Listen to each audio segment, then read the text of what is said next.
Sud Radio, c'est excellent, 19h-20h, Judith Belair. Bonsoir les copains, bienvenue dans la 25e édition de C'est excellent, votre émission du dimanche à 19h sur Sud Radio. L'émission qui crée le lien vous propose d'aller à la rencontre des créateurs qui incarnent l'excellence française, tous secteurs confondus, car la passion ne connaît pas de frontières évidemment. Le lien n'est pas compliqué à créer ce soir entre nos trois invités, trois femmes qui incarnent ce que la féminité fait de mieux, et je dis ça en pesant mes mots. Vous allez pouvoir redécouvrir une chanteuse à voix, une chanteuse dont les titres ont coloré et rythmé 50 ans de vie française et de vie musicale, et pas que, une artiste son coloré, donc une pionnière qui nous a apporté un groove qui nous paraît aujourd'hui chose acquise. Et oui, vous l'avez deviné, il s'agit de Nicoletta qui vient partager et fêter ses 50 ans de carrière avec vous ce soir. Elles sont déterminées et surtout audacieuses. Virginie Atlan, la directrice de la maison Métropole Nice Côte d'Azur, et la productrice de cinéma Alexandra Fechner, toutes deux respectivement présidentes, fondatrices et ambassadrices de l'association Elle, les Audacieuses, accompagnent les femmes dans le développement de leurs projets forts et à impact. Elles viennent nous raconter leur engagement. Pour l'art et la manière, on part à la découverte d'une des plus vieilles manufactures de dentelle de France avec son dirigeant Romain Lescroard, grâce à qui la maison Sophie Alette prône fièrement son titre d'entreprise du patrimoine vivant. C'est excellent et c'est sur Sud Radio. Bienvenue chez vous. Bonsoir Nicoletta et bienvenue dans cet excellent. Bonsoir. Alors, avant de rentrer dans le vif du sujet, je voulais tout de même rappeler aux auditeurs et peut-être à vous-même que cela fait presque pile un an que j'ai eu le plaisir de vous recevoir dans cet excellent en direct du Salon de l'Agriculture sur Sud Radio l'année dernière. Et 3 jours après, c'était le confinement national et l'entrée dans ce long tunnel où nous avançons tous un peu à l'aveuglette depuis. Alors vous qui nous écoutez, vous vous posez certainement la question, comment est-ce que vous avez vécu cette année inédite dans l'histoire de l'humanité, Nicoletta ? Mais je fais comme tout le monde, je m'adapte. Oui. Et puis surtout, j'ai consacré mon temps, comme j'ai eu beaucoup de liberté, à rassembler beaucoup de mes souvenirs professionnels et humains pour raconter à mon public quel a été mon voyage de saltimbanque pendant 50 ans de scène. Le livre s'appelle 50 ans de scène. Oui. C'est pas carrière. Donc je fais partager à mon public les coulisses de toutes mes tournées avec lesquelles j'ai fait des rencontres extraordinaires, puisqu'on faisait souvent, j'ai fait souvent les premières parties à mes débuts de grandes stars. Oui. J'ai travaillé avec Adamo, avec Eddie Mitchell, avec Johnny Hallyday. Oui. J'ai rencontré Ray Charles aux États-Unis. Je suis devenue amie avec Jacques Brel. On va Et tout ça, je l'ai compté, et en donnant un visage que les gens ne connaissent pas. Par exemple, Johnny, j'ai parlé de toutes les farces qu'il nous faisait en tournée. C'était un garçon extrêmement joyeux, merveilleusement adorable, timide dans la journée. Il avait 25 ans, on était vraiment des gosses. On avait toute la vie devant nous, on rêvait tous d'avoir un grand public et d'aimer. On aimait beaucoup la musique, on l'aime toujours d'ailleurs. Et Johnny, c'est un merveilleux souvenir pour moi parce que c'était quelqu'un d'extraordinaire sur scène. Quand il arrivait sur scène, c'était un soleil. Il avait une présence extraordinaire, un dynamisme incomparable, une voix comme personne ne peut avoir, une volonté de chant et de don de lui-même qui était vraiment merveilleuse. Et j'ai appris beaucoup en le regardant travailler tous les soirs. Je restais dans la coulisse, je voyais vivre sur scène. Je me dis, mon Dieu, mais j'y arriverai jamais. J'arriverai à faire tout ce qu'il fait, comment il se donne. Et il m'a indiqué le bon chemin à prendre pour satisfaire son public. Parce que c'est bien de chanter. Bon, on peut te dire, tu chantes bien, c'est bien, mais c'est pas l'essentiel. L'essentiel, c'est que les gens repartent avec des lumières dans les yeux et que tu leur aies fait passer un bon moment pendant 1h30, 2 heures. Et ça, Johnny me l'a appris. Et il était très généreux. Il partageait vraiment avec ses copains musiciens. Mais alors, quel farceur. Dans tous les hôtels, il se met la pagaille.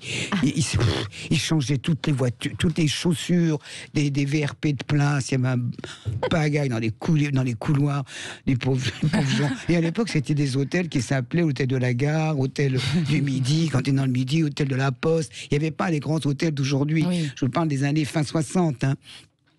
Et les WC du bout du couloir, parce qu'on n'avait pas les toilettes dans les chambres à l'époque.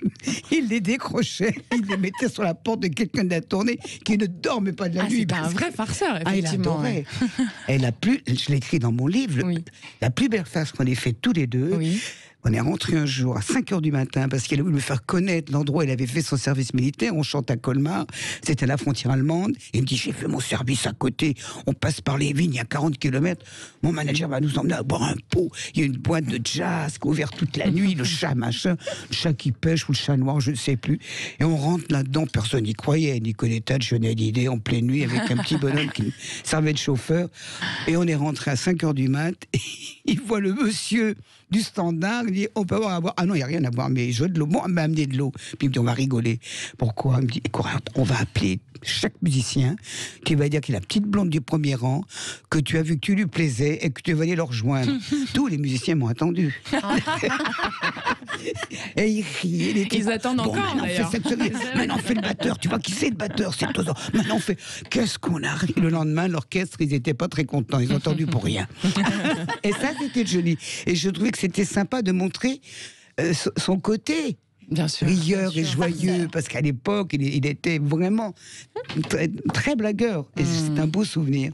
Alors justement, tous ces souvenirs, vous les racontez dans votre très beau livre, hein, comme vous dites, 50 ans de scène, Nicoletta Soul Sister, comme vous avez surnommé Ray Charles, on va y revenir. Il est sorti début février aux éditions du Cherche Midi. Alors du coup, c'est cette année que vous venez de passer qui vous a poussé à faire ce projet, ou c'était déjà quelque chose qui germait chez vous? J'ai une amie qui s'occupe de cette série. Oui. Et qui me dit, écoute, ça t'ennuie pas, j'ai parlé de toi aux éditions du Cherche Midi, ils veulent faire une série avec les artistes qui sont là depuis longtemps, donc qui ont des choses à dire sur leur vie, d'artistes, hein, bien sûr. J'ai dit, écoute, pourquoi pas, j'ai bien rencontré le patron, donc je suis allée à un déjeuner, juste après le déconfinement, le premier, et... Au départ, je voulais pas trop. Puis après, j'ai trouvé cet angle-là de parler de ces années que j'ai passées auprès du public, tous les pays que j'ai faits, les rencontres merveilleuses que j'ai pu faire, toutes ces grandes stars qui sont devenues des amis. Je tremblais devant eux, moi, quand je ne pensais pas qu'un jour je les côtoierais et que je le verrais. Hein. Et toute cette aventure de saltimbanque, voilà, et donner des anecdotes, plus que de raconter ma vie privée, etc. Quoique, quand même, au début, j'installe un peu d'où je viens, mon enfance, parce que il y a des gens qui ne me connaissent pas. Il ne faut pas croire qu'on fasse l'unanimité, ça n'existe pas. Il y a une nouvelle génération qui connaissent nos chansons, mais qui ne savent pas que ce sont nous qui les chantons. Quand on est là depuis longtemps. Ah, c'est vous? Oui, c'est très mignon d'ailleurs. Comme quoi nos chansons nous précèdent. Et tant mieux. Parce que ça veut dire qu'elles ont bien franchi la rampe, hein, dans le cœur des gens. Et voilà. Donc c'est un livre qui m'a fait du bien. Je l'ai fait avec beaucoup de joie et de sérieux. Ça m'a appris beaucoup de choses encore sur moi-même, l'air de rien. On en apprend tous les jours. Oui. Et je me suis dit quand même que j'avais eu beaucoup de chance. Vous avez eu un très beau parcours, c'est sûr. Beaucoup de chance. Un excellent parcours. Je suis toujours là. Je n'ai qu'une peur aujourd'hui. Je me demande quand ça va finir, cette histoire, et quand est-ce qu'on va rouvrir les salles de spectacle. Je voudrais pas... Il vous manque pas trop le public, justement, Nicoletta? Pardon? Il vous manque le public? Il me manque beaucoup, mais enfin, grâce à ce livre, je reçois des fleurs. Des gens qui me remercient, qui m'envoient des fleurs par Internet pour me remercier après la lecture de ce document, enfin de ce livre. Ça leur rappelle de la nostalgie, vous comprenez? Oui, bien sûr. Et c'est trop joli, mais enfin, il me manque le public. Moi, ce qui me manque, c'est ma famille. C'était mes musiciens, mes choristes, les répétitions, attraper un micro. Puis, moi, je m'endors certains soirs, je crois que je ne sais plus chanter. Non, mais c'est normal. Quand tu ne fais plus quelque chose pendant presque un an, tu t'affoles quand même. Et j'ai pris conscience que le retour va être difficile. Parce qu'il y a la mémoire qu'il faut retravailler. Je y pense déjà. Comme je dois recommencer en mai et juin une tournée gospel, je dois retravailler mes mémoires, mes automatismes. C'est comme le vélo, a priori, parce que je travaille sans prompteur. Je trouve que c'est complètement incorrect d'avoir un prompteur devant soi pour chanter. C'est n'importe quoi, ça n'existe pas, il faut chanter. Alors, dans ce livre, justement, donc 50 ans de scène, Nicoletta Soul Sister, sorti aux éditions du Cherche Midi, je le rappelle, il y a une citation que je vais redire en partie ici. « Enfant, venez chanter l'espoir, enfant, il n'est jamais trop tard ». C'est tiré de la chanson qui a donné son nom à votre album, hein, qui est sorti en 1973. On a l'impression que vous y parlez un peu de vous-même, que vous livrez un peu. Cette chanson, c'est comme une ode à la vie, comme un besoin impérieux de partager que c'est possible, comme ça l'a été pour vous, finalement, malgré vos difficultés de votre début de vie. C'est moi qui l'ai écrite, cette chanson. Oui, bah voilà. Ça m'arrive d'écrire de temps en temps, mais je suis plus connue comme interprète. Parce que j'écris d'une façon intime dans mes albums. C'est intime, hein, et c'est vrai que ce thème, à l'époque, ça m'intéressait parce que déjà, j'étais inquiète dans la façon dont les banlieues, les tournures des jeunes, le désarroi de la jeunesse qui était déjà un peu paumée, l'air de rien, aux années fin 70, début 80. Et je me disais, et j'avais rencontré Henri de Montfred, qui était un grand monsieur écrivain qui a fait le Cap Horn quand les rafios étaient très, très difficiles et dangereux, avec des lames de fond de 20 mètres. Un homme extraordinaire qui a écrit Les Secrets de la mer Rouge. C'était mon voisin, derrière chez moi, dans le 16e, et je l'ai rencontré. On avait eu une grande conversation. Et il m'avait dit, de toute façon, on parlait déjà un peu d'écologie. Il me dit, non, vivre à la campagne, partir, fuir les villes, c'est trop tard. Et j'étais parti très pessimiste de notre conversation. Et après, j'ai écrit cette chanson. Avant, venez chanter l'espoir. Parce que moi, je suis quelqu'un d'espérance. Je crois que rien n'est jamais perdu. Et qu'aussi, on a le sens de l'espoir et de la joie et des rencontres et de garder le sens de l'affect et être humain. Aller aux autres, les écouter, faire des échanges. C'est ça l'espoir. Ça résonne toujours en ce l'espoir. moment. Voilà. Et lui, il avait quand même presque 85 ans, 90 ans à l'époque. Donc, il avait bien vécu. Hein. Mais c'est vrai qu'il m'avait un petit peu terrorisé, ce petit Henri de Montfred. Merci pour ce partage, Nicoletta. C'est excellent sur Sud Radio en compagnie de l'éponyme chanteuse Nicoletta qui sera rejointe dans pas très longtemps par deux femmes de cœur et de tête, Virginie Atlan et Alexandra Fechner de l'association Elle, les Audacieuses. On revient, ne bougez pas. Sud Radio, c'est excellent, 19h-20h, Judith Belair. C'est excellent sur Sud Radio en compagnie de Nicoletta qui vient fêter ses 50 ans de scène avec vous ce soir et qui va être accompagnée dans peu de temps par deux femmes engagées, Virginie Atlan et Alexandra Fechner de l'association Elle, les Audacieuses. Et on ira à la découverte de la manufacture Sophie Alette avec Romain Lescroard qui œuvre pour le rayonnement de notre patrimoine vivant français. Mais tout de suite, on continue en musique avec Nicoletta.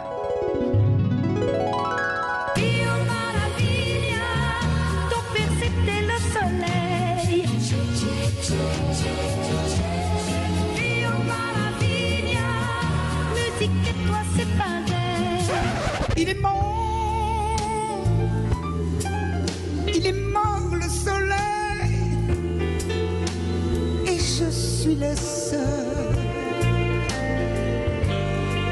à bander le deuil. Oh, Bobby, Bobby, oh, Bobby, yeah, yeah. Oh, Bobby, Bobby, oh, Bobby, amazing grace, how sweet the sound, yeah. I'd say, oh, wait, like me. J'ai des frissons, moi. Je sais pas pour vous, les c'est auditeurs. le gospel, Mais il n'y a pas que le gospel. Tout est incroyable dans ce.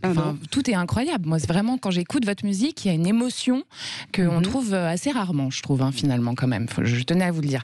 Alors, on vient quand même d'écouter un beau florilège de vos titres. Il y a Fio Maravilla, qui est donc composée avec Jorge Ben, c'est ça, ou qui a été au courant de votre reprise. C'est une chanson que j'ai ramenée de Rio. Oui, c'est ça. J'ai chanté à Rio et qui est sorti sur l'album Nicoletta 73. J'étais jeune, je sortais tous les soirs dans les discothèques de Rio, parce que la musique est omniprésente et j'adore la musique. Et avec un musicien, on rentrait pour prendre le premier bain de mer à 6h du matin.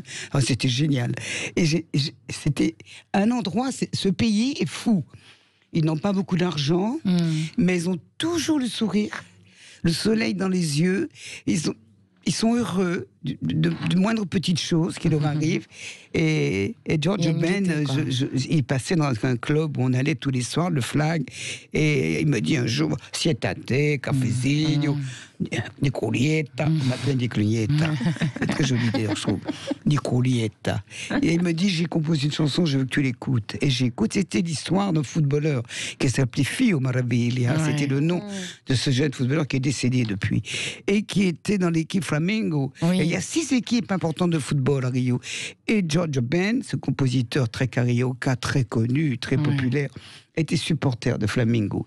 Et ce garçon a sauvé un match important un jour en marquant un but à la 30 secondes avant la fin.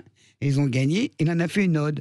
Et j'ai tellement aimé la musicalité, le rythme, je suis revenu avec cette chanson dans ma valise et j'ai demandé à Boris Bergman, qui écrit très bien les sonorités. Il a le sens du son en français, parce que sur cette rythmique brésilienne, il fallait swinguer.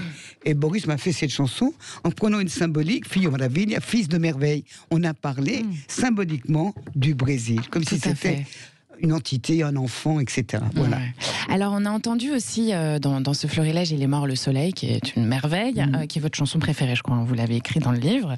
Il y a Mamie Blue, qui est avec Joey Starr, qui est la reprise d'une de vos chansons phares sur l'album Egomaniac de Joey Starr. C'est le premier album de Joey. Voilà, c'est ça, qui est sorti en 2011. Puis il y a Amazing Grace, qui est sur votre album Nicoletta, les Gospel Voice, qui est sorti en 1996. Alors, Nicoletta, vous en avez connu des icônes. Il y a ceux avec qui vous étiez amis, il y a ceux avec qui vous avez collaboré. Il y a la liste est longue, donc je vais en citer quelques-uns. Il y a Hervé Villard, avec qui vous avez presque débuté. Ah, mais c'est le parrain de mon fils, c'est mon petit frère. Ouais, c'est mon petit frère. C'est lui qui m'a mis le pied à l'étrier, si je peux m'exprimer ainsi. Quand on avait 20 ans, que je suis arrivé à Paris, j'avais connu sur la côte. J'avais fait la beatnik, j'étais parti en stop. Et ben oui, c'était. Ben voilà, on dormait dans les cabines de plage, on faisait du stop, c'était rigolo. Et je dessinais à la craie sur les trottoirs devant la gare maritime de Cannes. Il y a plein de touristes qui vont voir les îles de l'Érins. Bien sûr. Et on ramassait des petites pièces, c'était très sympathique. Et j'ai connu Hervé dans les boîtes de Cannes, parce que le soir, avec nos petits sous, on allait danser dans les discothèques, évidemment. Nous, on aimait bien rigoler et danser, on aimait la musique surtout. Et il y a de la musique dans les boîtes. Donc voilà, et j'ai passé tout l'été à Cannes.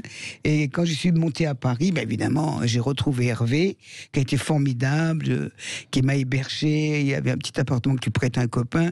Il n'avait pas de sous non plus, parce qu'il avait pas 21 ans. Il débutait à peine aussi. Il ne pouvait pas toucher ses dividendes de ses disques. Il était numéro 1 Caprice, c'est fini, mais il ne pouvait pas. Alors, qu'est-ce qu'on a ri, mon Dieu.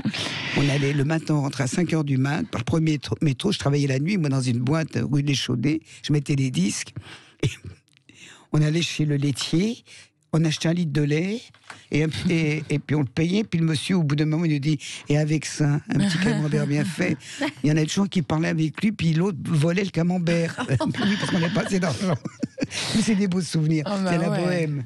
Alors, il y avait aussi, il y a eu Jacques Brel, Alain Delon, Michel Fugain, Eddie Mitchell, Jimi Hendrix, Charles Aznavour, avec qui vous chantez joue contre joue, Johnny Hallyday, on en a parlé tout à l'heure, avec qui vous avez fait une tournée en première partie, c'est excellent tout ça. Puis il y a Ray Charles, évidemment. Ray Charles, qui était un de vos grands admirateurs, j'ai appris ça, qui vous adorait et qui adorait votre chanson Il est mort le soleil, qu'on a entendu. Et les auditeurs, je pense, comme moi, se posent la question, pourquoi est-ce que vous n'avez pas fait un duo avec lui ? C'était prévu. Mais malheureusement, il est tombé malade. Mais c'était prévu. Mais il y avait beaucoup de difficultés entre la maison de disques, parce que maintenant, ce sont des multinationales. Et ils prennent beaucoup de temps à réagir et ils réfléchissent trop. Et Ray Charles, c'était producteur depuis très très longtemps. Il aimait beaucoup son indépendance. Il voulait être propriétaire de tout son travail. Et il voulait un peu d'argent. Et au bout de 5 ans, il cédait la bande à la maison de disques en question, en France. Et donc, les côtés administratifs ont été lents. Et puis, il est tombé malade et il est parti. Il nous a quittés. C'était prévu vers des années plus tard. C'est un rendez-vous raté, quoi. Au début, non. Il n'était pas question que je chante avec lui. C'est compliqué. Mais là, on devait le faire. Bon, alors c'est pas grave, moi j'ai gardé son amitié jusqu'au bout, et l'important c'était pour moi de venir l'écouter chanter quand il venait à Paris ou dans un festival à travers la France, parce qu'il adorait la France. Il faisait les 40 festivals quand il venait, et il a été très très comme beaucoup fidèle. d'Afro-Américains de sa génération d'ailleurs. Il y a eu Nina Simone, on en a eu. Il a été très fidèle à la France. Donc la dernière fois que j'ai vu ça à Deauville, au festival de Deauville, et il était tout content, et moi aussi, c'était super. Je lui ai présenté mon petit chéri, et on a dîné ensemble. Il était joyeux, c'était un homme joyeux, il aimait beaucoup rire aussi. Alors très rapidement, parce que j'ai envie de vous la poser cette question, mais il nous reste peu de temps, pour la reprise de Mamie Blue avec Joey Starr, je redis qu'on l'a reçue ici, on visualise bien le lien qui vous unit dans cette chanson. Il y a le rapport à votre mère, votre grand-mère, qui sont plus, mais le Mamie Blue, on imagine d'où ça vient.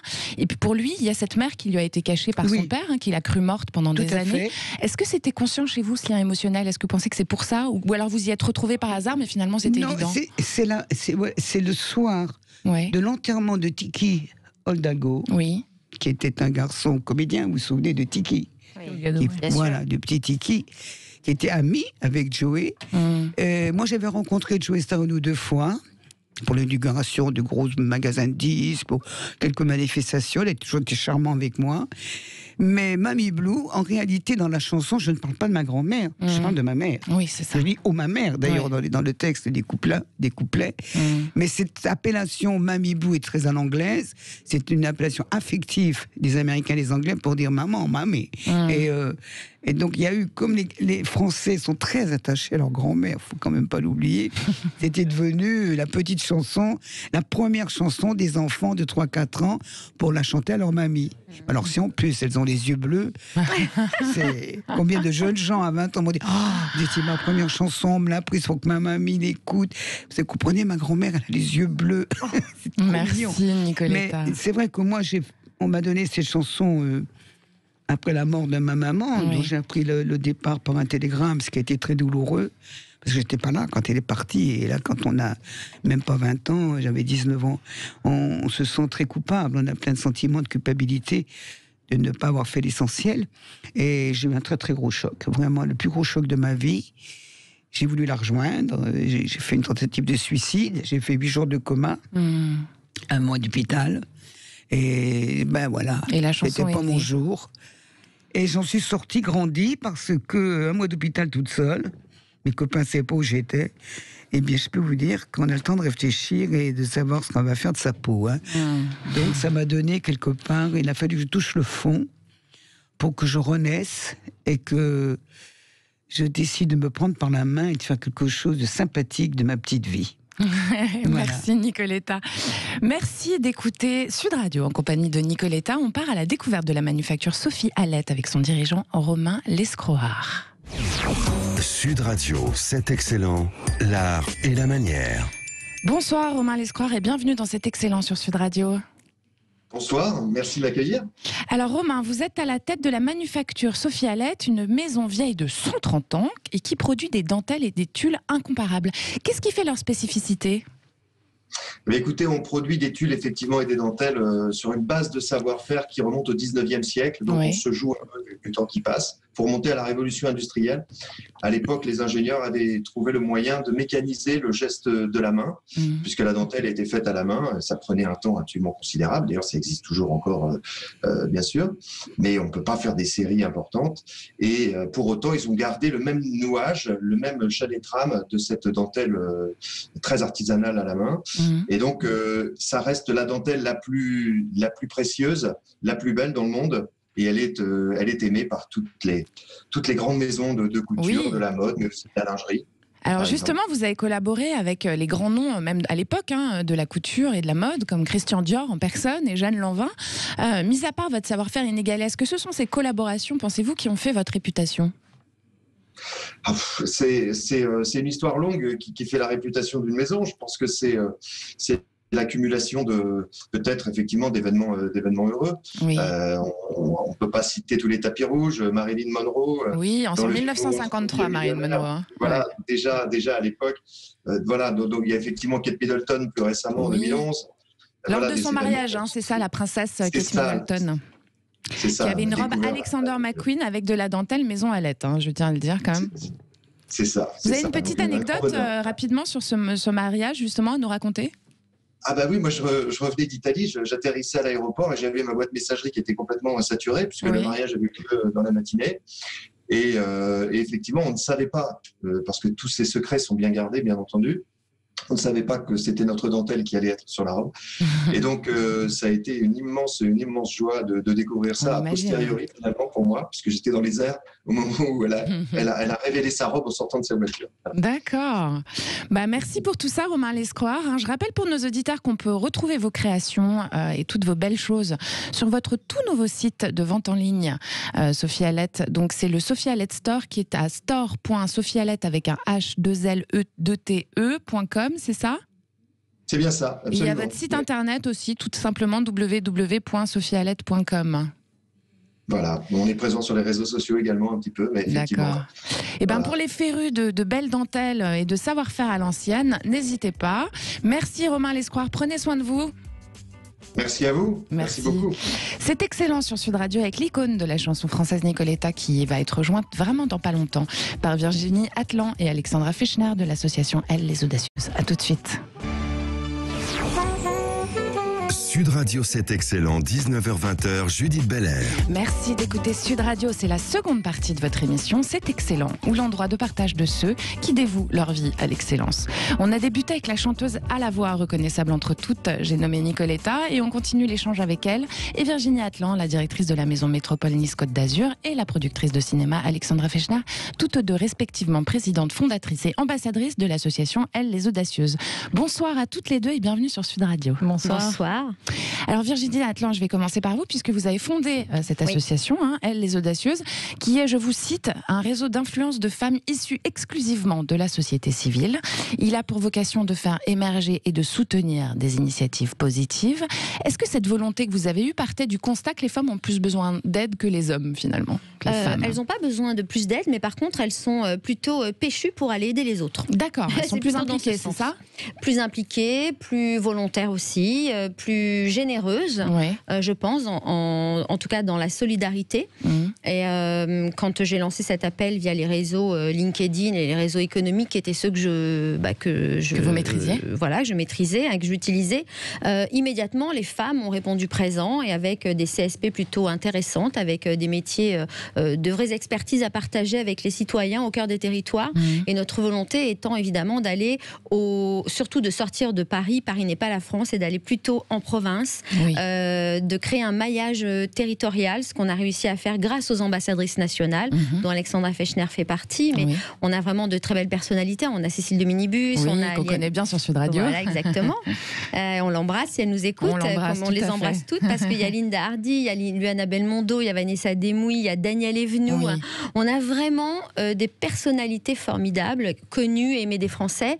Et puis on a complété ce maillage national par des ambassadrices par région. Donc aujourd'hui, on est vraiment en train de nommer une ambassadrice par territoire, vraiment avec un rôle de totem, d'ancrer vraiment au plus près des citoyens, pour nous permettre de mener à bien des actions positives, avec un réseau d'expertes très aujourd'hui aussi organisé, ce qui nous permet évidemment d'avoir et du contenu, de l'actualité liée à leur métier, puisque personne ne maîtrise l'ensemble de tout ce que l'on pourrait défendre.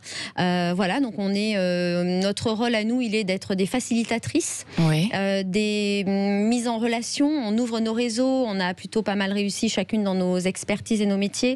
De fait, on partage tout ça, tout cet acquis avec ceux qui n'ont pas les mêmes avantages ou les mêmes réseaux que les nôtres. Et c'est comme ça en fait qu'on est heureuse à aller à la rencontre des citoyens, et on se balade pas mal en France. On l'a beaucoup fait. On a 1 an au mois de mars. Oui, bravo. Donc on est vraiment jeunes. C'est le 17 mars, votre anniversaire. Exactement. C'est dans pas longtemps. Là, c'est mercredi prochain. C'est notre anniversaire, et en même temps, on était en plein confinement au début du mois de mars. On venait de déposer les statuts de l'association, et on est rentré en confinement, et on a eu peur que les choses s'arrêtent. Et du coup, je me suis dit, il faut vraiment trouver quelque chose. Vous avez marqué la voilà. date. Et en même temps, la solidarité s'organisait. Il y avait énormément d'actions positives initiées par les citoyens, parce que tout le monde était en état de souffrance lors du premier confinement. Et ça m'a renvoyé, moi, à des choses un peu plus douloureuses, après attentat, où en fait, c'est vrai qu'on est tous très volontaires pour aider et s'occuper des uns et des autres, mais très peu de temps après, on a la faculté d'oublier et repartir chacun à nos activités. Et je me suis dit, on va créer une journée, et on a proclamé haut et fort que le 17 mars serait la journée nationale des gestes audacieux. On a eu beaucoup de chance, on a été repris par les médias, et Sud Radio d'ailleurs nous avait invités à l'époque.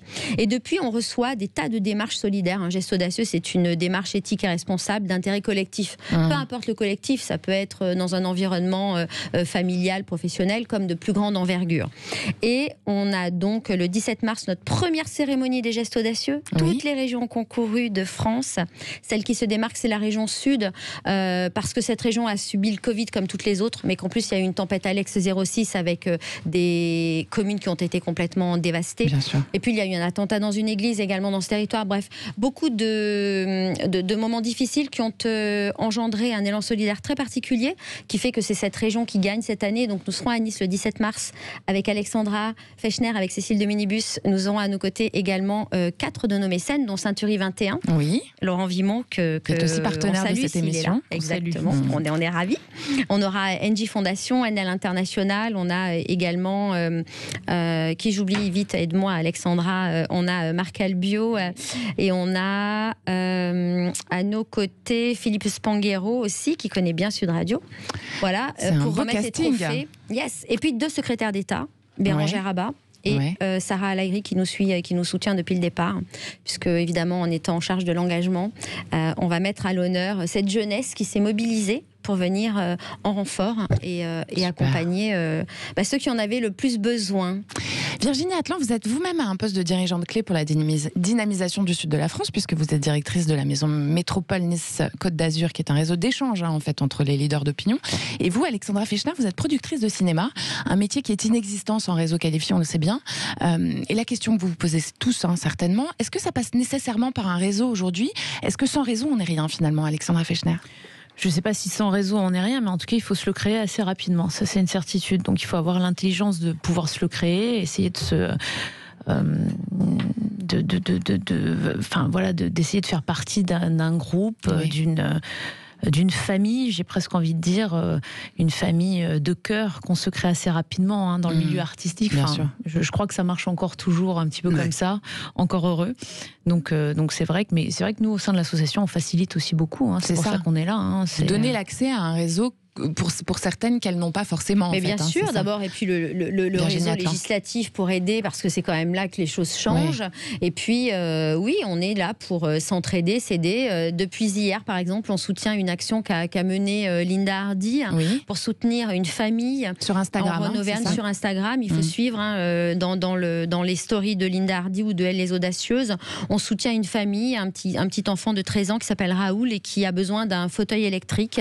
Donc on est en collecte de dons. Je suis sûre que demain on aura les Donc si vous avez envie de donner, il faut aller sur l'Instagram donc de Linda Hardy, dans ses stories, et puis il y a un petit swipe et on peut aller cliquer sur le lien, c'est ça ? Voilà, on donne 1 euro, 10 euros, 5 euros, peu importe le montant, en tout cas, voilà. C'est le geste qui compte aussi. Exactement, voilà, un geste audacieux. Si le montant a augmenté, je sais à combien il est actuellement, j'en serais ravie en sortant de l'émission, ce sera grâce à vous, Judith. Alors on fait appel à vos dons sur Sud Radio. Nicoletta, on parle de réseau, on imagine que évidemment c'est pareil dans la musique. Est-ce que vous avez dû lutter, vous, pour vous faire respecter en tant que femme, et est-ce que justement c'est votre réseau qui vous a emmené aussi là où vous êtes ? Vous savez, oui. Quand M. Barclay a vendu sa compagnie, j'étais une artiste de M. Barclay pendant des années et des années, et un jour il vend sa société à une multinationale, et il me restait 18 mois de contrat, et on m'a oublié. Je ne suis pas la seule, d'ailleurs. Il y a quelques artistes qui ont été oubliés et mis dans des petits tiroirs. Parce que vous pensez qu'ils vous ont mélanger tout un catalogue de 50 d'artistes avec déjà des artistes qui sont là, avec plein d'artistes aussi internationaux, c'est compliqué, je pense, pour la direction d'une multinationale. Donc, on m'avait un peu oublié. Je me suis retrouvée à la rue, sans contrat, au bout d'un moment. Je n'ai jamais pu avoir de rendez-vous avec les leaders de cette société. Donc, j'ai cassé ma tirelire et j'ai produit mon premier album à l'époque, quand ça s'est passé. J'ai fait un album, j'ai dépensé beaucoup d'argent pour pas grand-chose, mais bon, ça fait rien, j'ai continué à faire mon métier. Et j'ai pu continuer à faire de la scène, surtout. Donc, j'ai jamais lâché la scène, et qui est mon vrai métier, finalement. Oui. Et donc, j'ai eu beaucoup de chance, parce que, par exemple, à l'époque, M. Lavillier, Bernard, m'a appelé pour faire un duo avec lui. Il est noir, donc, qui est un gros les succès, copains, c'est important, et une très très belle chanson. Donc, quelque part, j'ai toujours trouvé sur mon chemin, j'ai vraiment beaucoup de chance, et je le reconnais, des gens qui me tendent la main et qui me disent « Hey, mon petit, viens ici, tu m'intéresses, je veux faire quelque chose avec toi. » Donc, moi, je suis très curieuse de nature, et j'y vais. J'étais chanté avec Bernard Lavillier, que je connaissais très très peu. Mais on avait un ami commun qui était le directeur artistique de Monsieur Léo Ferré. Et Bernard adore Léo Ferré, c'était une de ses idoles. Moi, j'étais une amie de Léo. Et ce monsieur, Richard Marsan, c'est lui qui lui a dit... Bon, ta choriste, elle a l'air d'être ennuyée, elle n'arrive pas à faire ce que tu veux. Pourquoi t'appelles pas Nicoletta, qui a un peu de feeling, etc. Donc, ils m'ont appelé, j'ai pris un petit peu de feeling, simplement. Voilà. Moi, je suis aventureuse. Pareil, quand Joe Star, quelques années plus tard, me dit, bon, je vais t'appeler, j'ai quelque chose à te demander. Je suis curieux, je vais au studio, je vais écouter ce que me dit Joe Star, parce que c'est une aventure rigolote de chanter avec Joe Star. Quand même. En plus, le résultat est pas mal. Moi, j'aime bien surprendre les gens. Je pense quand on est un artiste, c'est-à-dire quelqu'un qui a une fibre artistique, ce que j'ai. Il faut prendre des risques. Il faut essayer des choses. Mais ça, c'est vrai aussi voilà. dans tout. C'est très important. Mais bien sûr. Tu fais toujours ce que tu sais faire. bon, tu sors jamais de ta zone de confort. Et tu t'étouffes dans l'offre. Bien sûr. Oui, parce que dans l'offre, je veux dire, tu t'étouffes un peu, tu te mimes toi-même. Moi, j'aime pas vivre comme ça. J'aime bien. D'où le gospel, d'où plein de choses que j'essaye, parce que ça me grandit, ça me nourrit, je vais apprendre, je travaille, je partage. Moi, c'est ma famille, mes musiciens, mes choristes, mes techniciens, on part ensemble sur la route. Je suis une saltimbanque avant tout. Et pour faire la saltimbanque, il faut se nourrir du talent des autres. Et avoir de l'audace. C'est ça. Et de l'audace. Justement, à propos comme des audacieuses. Oser des choses. Virginie Atlan, Alexandra Fechner. Mais j'ai beaucoup de chance, je reconnais que j'ai beaucoup de chance. Est-ce que Virginie, on va y reprendre. Virginie, donc, et Alexandra Fechner, vous parlez d'actions solidaires chez elles, les audacieuses. Est-ce que vous avez un exemple concret à nous donner, par exemple, Alexandra Fechner? Donc là, justement, la semaine prochaine, on va remettre le 17 mars, voilà, les fameux trophées. Ouais. Je ne sais pas si on a le droit de dévoiler les choses. C'est un petit peu on va pas délicat. dévoiler les choses, mais en tout cas, ce qui nous rend, en tout cas nous, très optimistes à l'endroit de la jeunesse, puisque c'est quand même sur eux qu'on doit miser aujourd'hui, c'est de voir cet élan de générosité entre les jeunes étudiants. On a 2 personnes qui seront à nos côtés le 17 mars, de 18 et de 20 ans, qui déjà, à leur âge, ont mené des actions solidaires remarquables à l'endroit de leurs copains, mais aussi de la population qui réside là. Mais ils ont récupéré des ordinateurs complètement bousillés, et ils ont été habiles et avec des tas de gamins dans des quartiers plutôt défavorisés. Ils ont arrangé ces ordinateurs et ces claviers, ils les ont redistribués aux enfants dans des tours de 20 étages pour que ces gamins ne soient pas sans ordinateur et déconnectés du milieu scolaire. Donc je trouve ça génial. Ils ont organisé des collectes de paniers repas, des produits d'hygiène qu'ils ont distribués à des personnes âgées. Ils ont fait leurs courses. Énormément non, mais c'était fou. Et est-ce que vous découvrez, est-ce que vous êtes étonné finalement par la générosité des gens que vous interpellez sur ces projets-là, ou est-ce que finalement moi je suis pas étonnée, parce que très tôt j'ai été engagée, j'ai été élevée comme ça, à tendre la main, à écouter, à être sensible. Donc Virginie Atlan.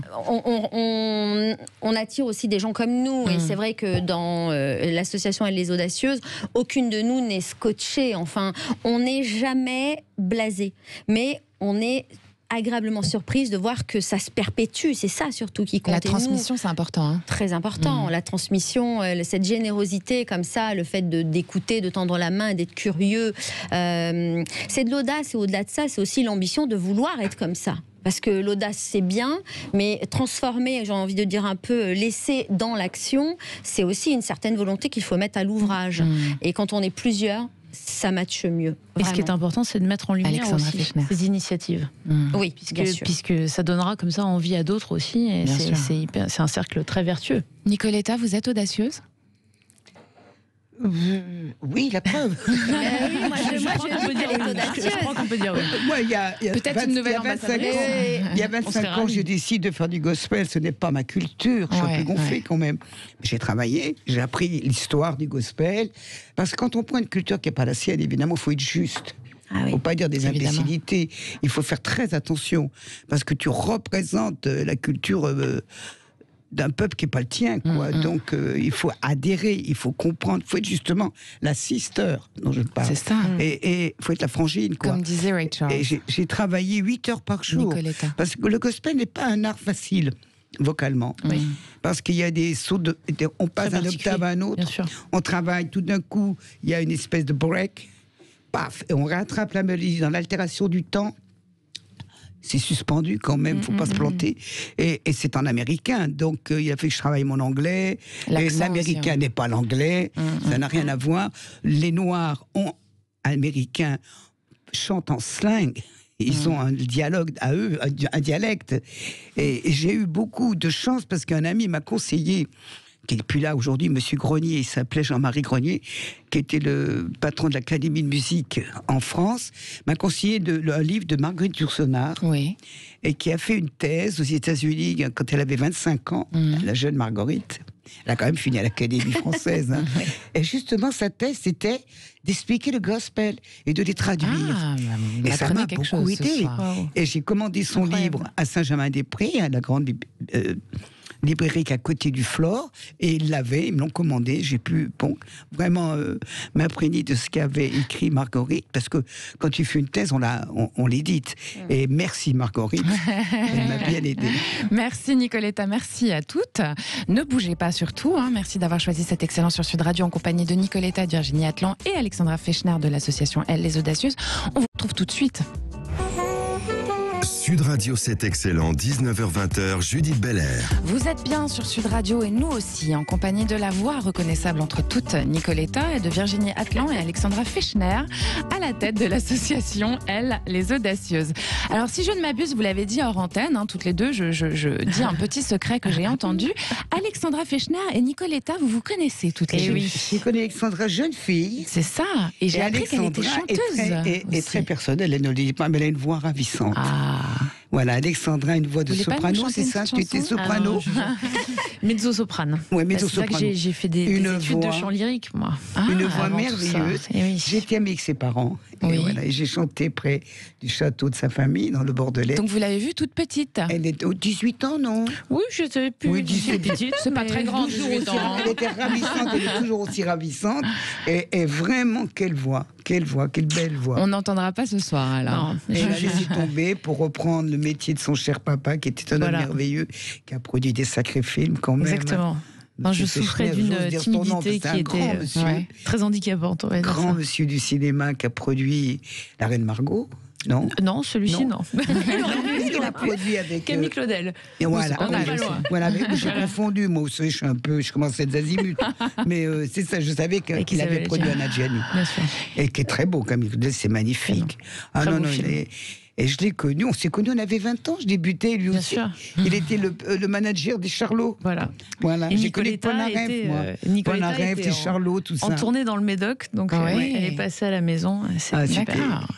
J'adore quand ça se passe comme ça dans cet excellent. Son père avait un joli jardin. Et alors moi je connais le jardin et les châteaux. On a au moins ça en commun tous les trois. Le jardin. Le jardin n'a pas bougé. Virginie Atlan et Alexandra Fechner, donc je rappelle que vous êtes de l'association Elle les Audacieuses. Virginie, tiens, quels sont les critères pour devenir une audacieuse solidaire ? La volonté de vouloir tendre la main et de s'impliquer dans son territoire, en fait, puisqu'on a vraiment un maillage au plus près des citoyens. Donc, en fait, on va pas vous faire bouger, bien au contraire. Par contre, c'est avoir un peu de temps et cette volonté de partager son expertise. Je dirais même le temps, on le trouve, parce que nous, on travaille toutes. C'est souvent le week-end, tardivement le soir, mais on s'organise et on essaye de trouver des réponses par l'action positive à des problématiques que l'on nous soumet. En bonne femme orchestre, quoi. On essaie en tout cas, parce que toutes ces filles avaient cette volonté, Alexandra aussi, de s'engager. Alors après, il a manqué quelqu'un pour impulser et créer ce mouvement, mais on est toutes à part entière autonomes et personne n'appartient à personne et on est libre de proposer des actions, des sujets pour lesquels, évidemment, pour le coup, on va toutes faire corps et faire en sorte que ça fonctionne. On défendra la culture le moment venu, évidemment, quand tout va repartir, parce que c'est notre créneau. Pour nous, la culture est le meilleur vecteur d'échange, de réconciliation. Enfin, on peut de cohésion sociale. Voilà. Tiens, cette question est pour vous, Alexandra Fechner. Qu'est-ce que vous en pensez de la culture non essentielle, vous ? La culture n'est pas non essentielle, justement. C'est-à-dire que la culture est une chose absolument essentielle, bien sûr. Pour tous, je crois que justement cette erreur de communication du gouvernement a un effet fleuve aujourd'hui, que tout le monde est en train de dire écoutez, les non essentiels finalement sont très très essentiels, mais y compris au moral des Français. Bien évidemment. Alors, à travers Elle les Audacieuses, vous proposez un système d'entraîne plus large en circuit court, c'est ça ? Donc on défend les circuits courts en fait. Tout ce que l'on souhaite défendre et mettre en avant, c'est la production locale, c'est remettre à l'honneur ce que vous venez de faire tout à l'heure, en mettant en avant nos fleurons français, ce savoir-faire français. Et chaque territoire détient les siens en fait. Les particularités ne sont pas les mêmes d'une ville à l'autre. Et nous, on a envie vraiment d'aider ce savoir-faire français à être mis en valeur, reconnu. Dès l'instant où on fait une action dans un territoire, on va essayer de faire venir les producteurs locaux, locaux, un partenaire local. Voilà, on a cette volonté de mettre en lumière, comme on le fera le 17 mars d'ailleurs. On a besoin de trophées. On a fait appel, on ne va pas le dire aujourd'hui, mais à un artiste local. Voilà, on est très attentif à toutes ces choses. On a un partenaire qui est à nos côtés, Chacoc, qui est un fabricant français de vêtements aussi. Oui. Enfin, on est vraiment très attachés au savoir-faire français, et le circuit court pour nous, c'est vraiment la défense du petit commerçant, du fleuron français, enfin, de tout ce qui fait notre ADN. Ce qui fait l'exception française aussi. Mais bien sûr, on doit absolument se serrer les coudes pour que, et on l'a vu d'ailleurs, tout ce qui vient de loin, dès l'instant où il y a un problème, on est confiné, il n'y a plus de voyage, il n'y a plus rien, on n'avait même pas de gouttes pour mettre dans les yeux, enfin d'un coup on manquait de tout, de produits pour le coup dit essentiels pour certains. Et il était dommage d'avoir coupé ce lien avec les producteurs locaux, les petits commerçants de quartier. Je crois qu'il y a au moins ça de gagné avec le confinement, c'est qu'on a tous créé du lien avec les commerces qui nous entourent. Alors on peut dire que vos ambassadrices chez elles, les Audacieuses, sont des Amazones, dotées d'une vision généreuse du monde. Alors je vais les rappeler, on le disait tout à l'heure, il y a Cécile de Ménibus qui travaille sur Sud Radio et qui fait la matinale avec Patrick Roger, on la connaît bien ici. Il y a Daniel Evenou, Alexandra Fechner ici présente, Vanessa Demouy, Luana Belmondo. Comment vous les choisissez? C'est elles qui viennent à vous? Alors, on était toutes copines à la base. Voilà. Alors, vraiment, c'est-à-dire que Cécile, on se connaissait, Alex, on se connaît depuis longtemps, Luana, c'est comme une sœur. Vanessa Demouy, voilà, Linda Hardy est arrivée avec Cécile de Minibus. Et en fait, les unes en font venir d'autres. Alors, des ambassadrices nationales, il y en a 6. On ne va pas aller au-delà de cela. Mais on a des ambassadrices régionales. On a d'ailleurs Muriel Mayette-Holtz pour la région sud. Et on a Laurence Fischer sur l'Île-de-France, qui est 3 fois championne du monde de karaté. C'est on adore. J'adore. Et on a Dorine Bourneton aussi engagée comme ambassadrice à nos côtés. Enfin, on a vraiment de belles personnalités. On a aussi à la première heure Chantal Latsou, Laurie Choleva à nos côtés aussi. Enfin, on a que des sacrées bonnes femmes, si vous me permettez l'expression. De tempérament, on a besoin aussi parce qu'il faut que tout ça se mette en place. Et puis qu'on ait du poids, de l'écoute. C'est aussi pour ça, et grâce à vous, qu'on est à Sud Radio, mais que les médias parlent de nous. Cette popularité, elle est pour nous essentielle. Très important, la visibilité. Vraiment essentielle. Bien sûr. Vous devriez prendre des garçons aussi. Alors les garçons nous aident, on n'est surtout pas des féministes. Alors on organise, nous sommes des organisatrices, un peu comme les mamans au foyer, c'est toujours la maman qui organise tout. Mais les papas aident, les hommes aident. Et d'ailleurs, tous les mécènes qui nous soutiennent et les partenaires sont des hommes, Alexandra. Il n'y a pas une femme encore à nos côtés. D'ailleurs, je lance un appel. C'est une femme a envie de nous aider, une femme chef d'entreprise. Voilà, ellesaudacieuses.com. Vous serez la bienvenue. Que des guerrières de la lumière. Contribution, ces messieurs. Ils sont très à contribution, les hommes. Nicoletta, c'est des guerrières de la lumière. C'est un peu comme vous, non? Vous êtes une Amazone, vous? Vous considérez comme une Amazone? Non, moi je suis très... comment dirais-je? Malgré vous, alors, parce que vous avez ouvert la porte à chaque. Non, moi je suis vraiment vieux jeu. Je suis pas une Amazone. Moi je suis normale. Mais moi je suis une bonne maman. J'ai déjeuné chez mon fils aujourd'hui. Il m'a fait des petits œufs brouillés magnifiques avec du saumon. Il était adorable. Il a fait la cuisine. Je suis folle de lui comme toutes les mamans. Non, moi je suis complètement normale. Non, mais je suis pas du tout Amazone. Je suis désolée de vous dire, Nicoletta, mais pour la parité. Non, moi je suis pas du tout fâchée après les hommes. Non, mais c'est pas du tout dans ce sens-là que je vous posais la question. Ce que j'étais en train de vous dire, c'est que vous avez ouvert la porte à des femmes qui peut-être n'auraient pas eu de voix si vous n'étiez pas passé par là avant. Alors c'est malgré vous, mais quand même. Voilà. Non, moi chose des choses. Mais je me sens pas une Amazone. Vous voyez, je me sens tout à fait une femme libre, avec un grand sens de la liberté. Et moi, j'aime beaucoup les hommes. Je suis très gentille avec eux. Ils sont très gentils avec moi. Je veux vraiment. En fait, vous êtes une audacieuse parce que nous sommes exactement. Je suis en parallèle. Comme vous, moi, mon compagnon, je l'adore. Il y a 30 ans, nous allons fêter notre rencontre au mois de mai. Et voilà. Et chaque jour, nous nous découvrons et on s'aime de plus en plus fort. Et je trouve ça génial. Mais bien sûr. Et je souhaite ça à beaucoup de femmes parce que ça prend du temps de bien s'entendre, de bien se connaître. C'est un travail quotidien. Bien sûr. Il faut se supporter. Il faut quand même s'aimer aussi avec nos défauts, etc., comme dirait l'autre. Et c'est vrai, quand on y arrive, mais c'est une joie, c'est magnifique. Et je souhaite que les hommes et les femmes arrivent quand même à faire un vrai travail ensemble de vie, parce que j'entends tellement des choses horribles ça me rend très malheureuse. Moi, toutes ces femmes battues, tout ce qu'on entend, toutes ces histoires d'inceste. Alors aujourd'hui, on est complètement noyés sous des informations qui nous terrorisent. Et je suis très triste de ça, vraiment très triste. Alors, on va changer un peu de sujet, mesdames, et je vous demande de répondre toutes les trois un peu rapidement, parce qu'on n'a plus trop de temps, mais j'ai envie de vous entendre toutes les trois. Donc, notre partenaire, le président, directeur général de Century 21, Laurent Vimont, qui est partenaire de C'est Excellent, il a posé une question sur Twitter. Et la question, c'est: que dirait l'enfant que vous étiez en voyant l'adulte que vous êtes devenu aujourd'hui? Virginie Atlan. Je pense qu'il dirait super, parce que je fais vraiment ce que j'aime. Oui. Et je suis en adéquation et droite dans mes bottes. Et très traditionnaliste aussi, et bonne mère de famille et tout ça. Donc je dirais waouh. C'est une bonne chose, on adore, c'est excellent. Alexandra Fechner. Je crois que la petite fille que j'étais doit certainement se dire... doit certainement beaucoup s'interroger. Comment elle a fait, comment elle a fait, parce que j'étais extrêmement timide, j'étais très renfermée, complètement dans mon coin, et puis finalement aujourd'hui je m'occupe beaucoup des autres, donc j'imagine. Vous êtes allée au-delà de vos espérances? En tout cas, j'ai trouvé ma place, que ce soit dans la production pour mettre les autres en lumière, et aussi dans l'association pour m'occuper des autres, donc vous êtes au bon endroit. En tout cas, j'ai trouvé ma place, il me semble. Et vous, Nicoletta? Qu'est-ce que je pourrais dire? Que quand même, j'étais gonflée. Ouais. Je suis partie en stop à Paris. Ouais. Quand j'étais émancipée, j'ai eu la chance d'être émancipée à 18 ans. Et ce qui donne une certaine force par rapport aux autres copines, par exemple. Quand tu es émancipée, surtout à l'époque, il y a plus de 50 ans, t'es un adulte, quoi. Ah oui. C'était 21 ans avant. Et tu te retrouves avec une certaine force de vie face à la vie. Je veux dire, petite fille, j'aurais jamais cru ça. Je viens d'un petit village au Savoyard, au bord du Léman. Alors, qu'est-ce qu'elle dirait, cette petite fille, si elle vous voyait? Qu'est-ce qu'elle dirait, cette petite fille, si elle vous voyait aujourd'hui? Justement, t'es gonflée, t'es gonflée. C'est ça, d'accord. Ah ouais. Vraiment.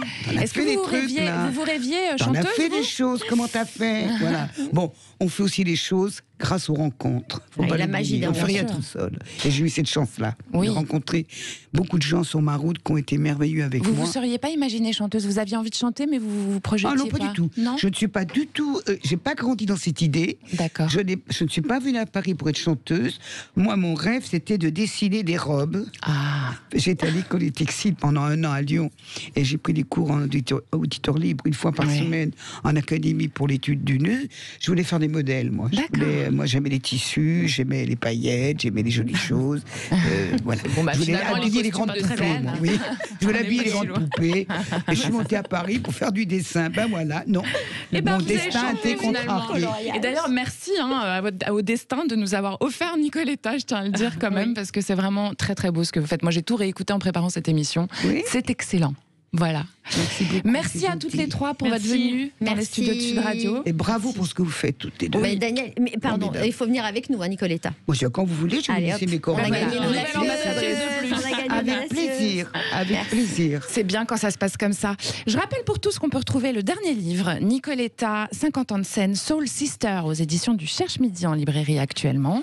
Virginie Atlan et Alexandra Fechner, toutes vos actions et plus encore, Elles les audacieuses, sont sur votre site, tout simplement, elles au pluriel, les audacieuses au pluriel aussi, on va y arriver, .com. Merci d'être passé par les studios de Sud Radio, je le redis. Prenez soin de vous toutes les trois. Aussi, mademoiselle. Merci Judith, merci 1000 fois. Merci de votre fidélité à tous. On se retrouve dimanche prochain à 19h. Merci à Quentin Cabanis qui réalise cette émission. C'est excellent avec Laura Oweb, Méo Lohan Rock et aux équipes de Sud Radio. Un gros merci aussi. Cette émission est en podcast, en vidéo sur sudradio.fr et la chaîne YouTube de Sud Radio. Sans oublier, bien évidemment, les réseaux sociaux. Bisous les copains, à la semaine prochaine. C'était excellent.